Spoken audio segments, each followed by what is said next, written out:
So the Premier League sees Sheffield United, Norwich City and Aston Villa be introduced to play alongside the likes of Manchester City and Liverpool. So this season is set to be possibly one of the hardest seasons ever for many of the sides playing their trade in the top division this season. So guys, this should be the first of many football videos uploaded onto the channel over the coming months and possibly years. We'll have to see how that goes, but just a quick plug, make sure to subscribe to the channel if you are new around here. You probably are because I've only got a few subscribers at this point. I do football videos, I do funny content, if you can call it that. I suppose you can go look at a couple of the previous ones, depending on what's there at this point in time, but yeah, I just pretty much upload whatever I want and can be bothered to make pretty much. So what I do make should have a little bit of the old passion. So, Premier League prediction, I'm going to start from 20th going up to 1st. So in at 20th spot I've put Brighton, okay? So the reason for this is mainly because of the manager change, because Houghton, he played a defensive, structured, low block style of, I suppose, team structure. 44% possession they average throughout the season. They've brought in Graham Potter, excuse me. He's a good manager, and it was a good manager last season in the Championship. You know, a Swansea team that had been completely destroyed. A lot of youngsters in it, you know, like Daniel James being brought through, Grimes in midfield, and they averaged a 56% possession. And they were in that bunch of teams who, on another season, they could have easily made the top 6. I think that Brighton, they could possibly adapt to his style of football, but I just don't know whether they're going to be able to do it in his first season. They will be down there in my opinion. I can't see them being, you know, comfortably in 12th, 11th sort of place. They will be down there simply because of the manager change for me. As I said, you know, going from defensive to attacking football, it can be a harsh swing in Premier League. You know, we saw it at Crystal Palace. They brought in De Boer, and I think he lost or didn't win in his first 7 games and they sacked him. So Swansea might have to be not Swansea, Brighton might have to be ruthless if it doesn't work for Potter, and I've put them in 20th. So I've put Norwich in 19th because, well, normally at least one of the promoted sides get relegated, barring a couple of seasons ago when Huddersfield managed to stay up alongside Brighton and Newcastle. But normally at least one of them go down, like last season there were 2 of them, Cardiff and Fulham. So Norwich are probably the unlucky side really, because I can't see all of the promoted sides going up. As you can probably tell, let me just show you. Blades fan. So I'm going to let you guess where I put us to finish, but it's quite obvious I think. But they were good last season, but their track record in the Premier League hasn't always been amazing. The last time they were in it, they stayed in it for 1 season, Alex Neil as manager. And then before they were in it, like the time before, they had 3 seasons, and I think they had Lambert and Houghton as the manager, and Neil Adams. So, you know, they've gone for a different strategy this time. Last time they had a manager, this time they've got a head coach and Stuart Webber conducting the transfers. So they're probably more prepared than they were last time. You know, they've set out saying they're only going to spend a maximum of 20 million, which is a brave strategy, that is, if you ask me. You know, just coming up, not many Premier League quality players on paper. It could be tough for them. So Norwich 19th. So I put Burnley in 18th.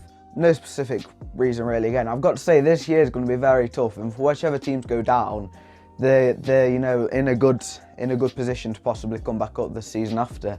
But I've put them in there because, you know, it's Burnley. They've probably had a season extra compared to what they really should have done. Dyche, he's got them relegated before. They probably would already be down this time around if it wasn't for him. But he's got them relegated before.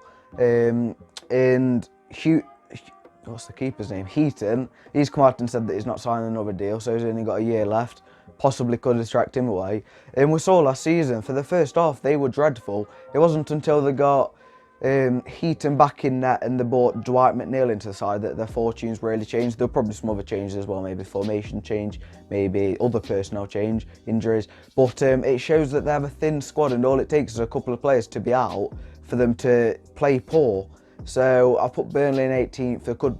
They could be lower though, but I've got a feeling they will be down there just like the other 2 sides. So I'm doing 17th to 15th now. So these are 3 teams which I think could also be just where I've said. And, you know, on another prediction video, these three could be swapped with the bottom three, but I've gone with Aston Villa, Watford and Sheffield United because I'll tell you now. So Aston Villa, the main reason I've gone for them really is because goals.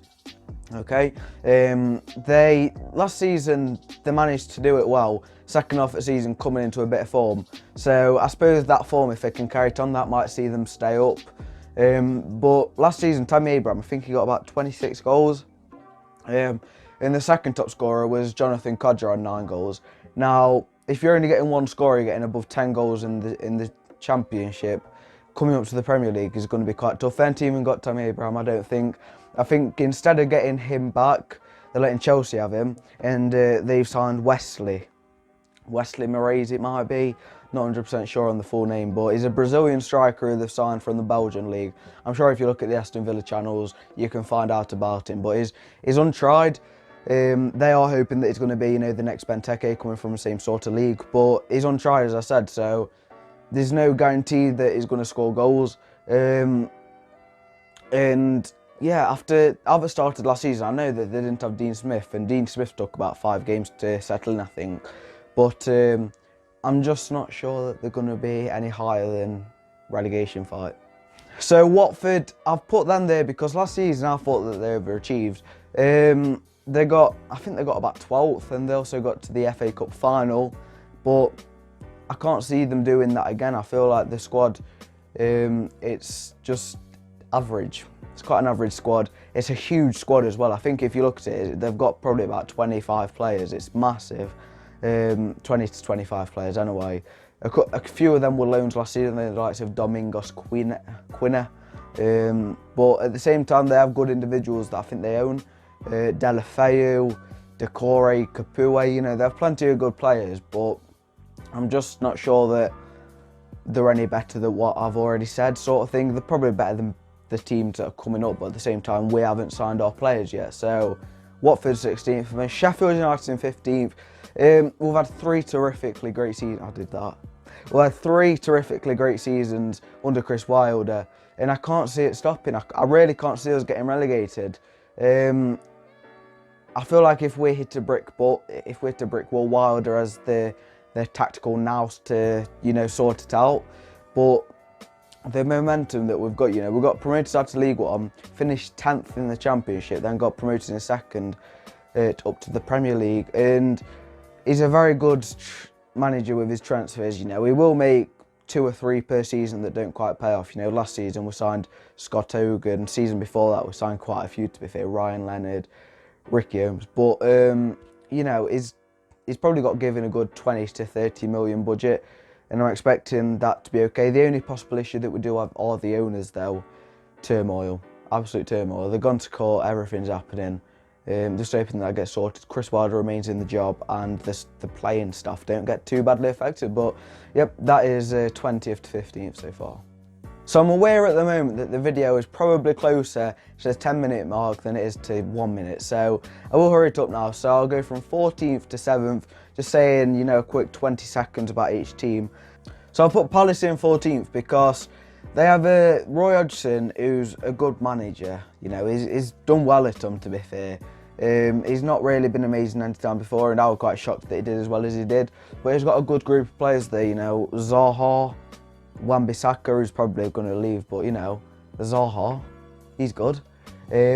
So I think that they should stay up. They might be a bit lower though. Depends on whether Hodgson, upgrades his tactics, because the Crystal Palace don't have an amazing squad on paper, so they could easily, get caught up. Bournemouth, I've put them at 13th, but again, they could be lower down.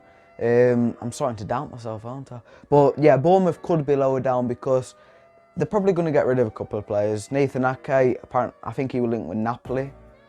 Who else is there? There's Callum Wilson, he's always linked with move away. I'm not 100% sure whether he'll go. And Ryan Fraser, apparently Arsenal want him. So a few of the big players could be leaving. I think they have enough to stay up. So I've put Newcastle in 12th, but this is completely dependent on whether the new owners, if they get new owners, want to keep Benitez. That's factor 1. And the factor 2 is whether they get another striker, whether it's Rondon or one that is similar to him, because he was a great outlet for them. When they were defending, low block, 5-4-1.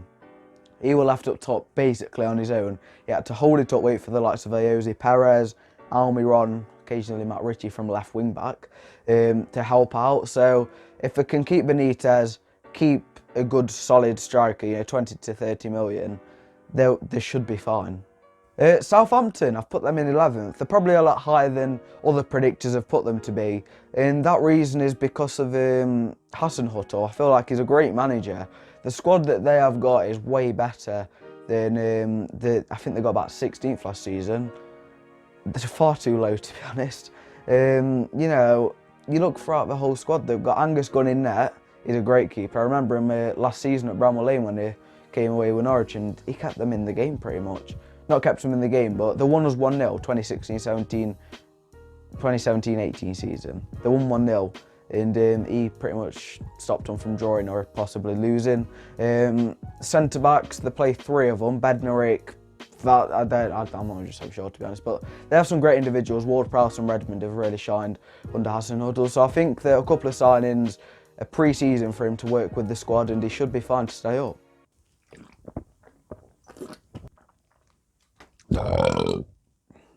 So in at 10th I've put Everton because they've got a good squad. It's not top 6 material.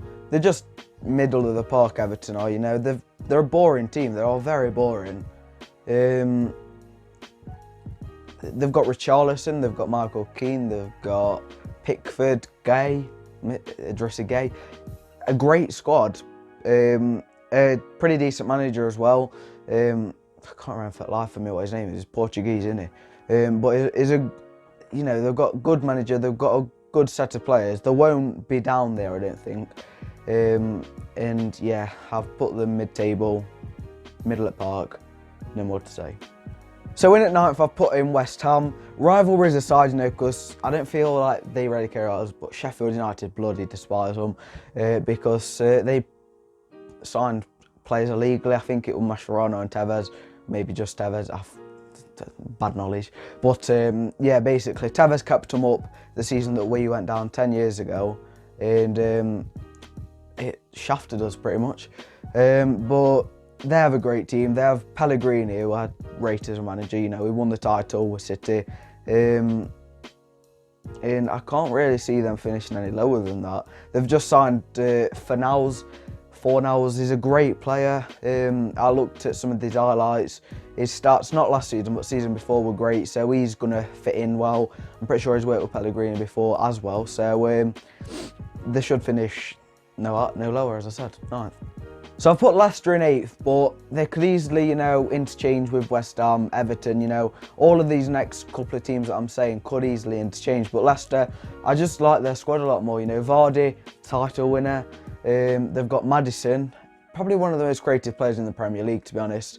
When he came to Bramall Lane with Norwich a couple of seasons ago, I was speaking about Angus Gunn just, but now I'm speaking about Maddison. He was great. He's got a creative spot to him, he's got flair, and he's definitely going to be an England player sooner, if not later. And Damari Gray, he's not amazing at the moment, but he's improving. And then they've got Gazal. They've got a lot of good players. That Pereira at right back, he's amazing. So 8th is where I've put Leicester. I forgot where I put them. 8th and around there. So I've put Wolves at 7th, and I feel like this is really the lowest that they're going to go. They've got Nuno Espirito Santos as manager, who's got, he's great, to be honest, he's great. He plays a 3 at the back formation. Connor Cody plays very deep in the attacking play just as an outlet for them. And then Ryan Bennett and Willy Bolly spread out. It's just good to see. You'd have thought that they play a defensive brand of football, but if they're pegged back, they're very good at moving out. They've got Jimenez up front, who they've signed on a permanent. He's good at holding it up, and then they've got Jota, and then they've got the likes of Adama Traore and Elder Costa if they need them as wingers. They've just got a great squad, and 7th is the lowest that I see them finishing. So the part which I'm sure a lot of you are waiting for, my top 6. So I'll get through it quickly because I'm aware that the video is dragging on a bit now. So 6th, I've put Chelsea. They've got rid of Sarri. At this point, I'm not 100% sure it is. I'm recording this mid-June. Apparently it's going to be Lampard, which no Premier League experience as a manager. He got 6 with Derby, and Derby are the Chelsea of the Championship. So I've gone with 6. We've also got no, they've got no Hazard, they've got no transfer budget because they're banned for a year. So they could finish lower, to be honest. As I said, Wolves could. That's the lowest. 7th is where I think Wolves will finish. Chelsea might drop out of that top 6. I'm well aware that they've got Champions League, but no Sarri, no Hazard, no money. And then Manchester United, I've put them at 5th. It's quite obvious, really. I can't see him getting the Champions League under Solskjaer. I don't think he's a great manager. He had a good run, and then at the end of the season, we're really sore, you know. Now his tactics have properly been introduced. Teams can find him out, and he wasn't too good at the end of the season. Paul Pogba, treated horribly by the fans. Come to Bramall Lane if you want, mate. But apparently he's going to be moving on. You know, Juventus, Madrid, PSG, one of them teams will probably end up taking him, the big ones. And they've got a lot of rebuilding to do as well. We say this every season about them, but they don't really do it. They sign poor players, barring Pogba over the last 5 years, really. So, yeah, United at 5th. So, yeah, it's a bit later in the day in case you can't tell, because I've already recorded the top 4, but it's completely disappeared. So my top 4, starting off at 4th, I've gone with Arsenal. Basically, what my thought process is, they probably have the less amount of rebuilding / sorting out to do. You know, Chelsea, no transfer budget, no Hazard, no manager that's proven. If they do end up getting Lampard, it's 20th of June right now, I'm not 100% sure. And then Manchester United, they just need every position sorted out, because the positions that are okay are not very deep. You know, they've got Rashford up front, but they're meant to be apparently getting rid of Lukaku. And then the defence is totally calamitous. Apparently signing Wan-Bissaka, even though they signed Diego Dalot for 20 million last season, which I don't understand. But Arsenal, they pretty much need a couple of centre-backs, a left-back, and a winger. That's my thought process. But I'd say from 4th to 7th, what I've said so far, could finish in any order. I know that Wolves finished quite a few points behind the top 6 last season, but they could improve, and the teams above them can, you know, decrease in quality. So, yep, Arsenal are at 4th. In 3rd, I've gone with Tottenham, because I don't think they're quite top 2 quality. You know, the midfield's very thin when you look at it, and apparently Eriksen's going, so that leaves them with Sissoko, Wanyama, Dyer, and Winks. That is Dyer, no pun intended. And none of them, you know, you don't really look at them and think, oh, Harry Winks, he's definitely top 4 quality. You just don't. They are looking at a couple of midfielders. I feel bad now, because I'm not 100% sure I knew who it was. Lo Celso, I'm pretty sure, was one of them. I think another one of them was from Spain. Could have been Llorente, but I'm pretty sure he's gone to Atletico Madrid now, so I'm not 100% sure on who they're actually going to get in. I just know that they're going for Lo Celso, but they could do with possibly 2 midfielders, maybe a striker to replace Llorente. He's gone out the door, I'm pretty sure. They have Janssen, but he's not very good, so only a couple of players that are really needed at Tottenham. As long as they keep Pochettino, they should be fine to get 3rd. Top 2. So the top 2 could finish in any order, as you guys know. Over the last 2 seasons, Manchester City have broke the points record for the Premier League. Last season, Liverpool would have won the Premier League with their points tally every season other than the last 2 ones where City have won the Premier League title. So all it takes is a couple of mistakes from either team for the opposite one to win the title. I don't know whether Liverpool are going to go more for continental success, but obviously domestic success would have come in every season bar 2. So I've gone with Manchester City to win the title, okay? No specific reason really, because with our last season was, and the season before, it could be any of the 2 sides. I just feel like Pep Guardiola, when he's got his tactic in place, it's a lot more winnable, I suppose. Like Liverpool, you watch them and you're like, oh, I'm not 100% sure whether they're going to be able to win the game in the end. You know, leave it till, you know, the second half. But City, you're always watching them thinking, oh, the goal's going to come any time now. That might differ some of your opinions, but in my opinion, you know, with Man City, it's when the win's going to come. With Liverpool, it's, oh, can they get the goal? It could be any of the sides. Liverpool, I have a soft spot for them, to be honest. I was rooting for them ahead of City last season. I'm not 100% sure why at all. But yeah, that is my table fully So if you have enjoyed the video, make sure to subscribe, because I do a lot of content, you know, funny videos I do, I suppose. I also do football videos. I'm quite a big football fan, to be honest. You know, my team, Sheffield United, as I was speaking about earlier, got promoted, so a lot of more Premier League videos to come in the future. So make sure to subscribe, bell notification button. YouTube's where I say that, I'm bringing it back. Yeah, let's subscribe. Enjoy the rest of your day, and I will see you in the next upload. Ciao a bit.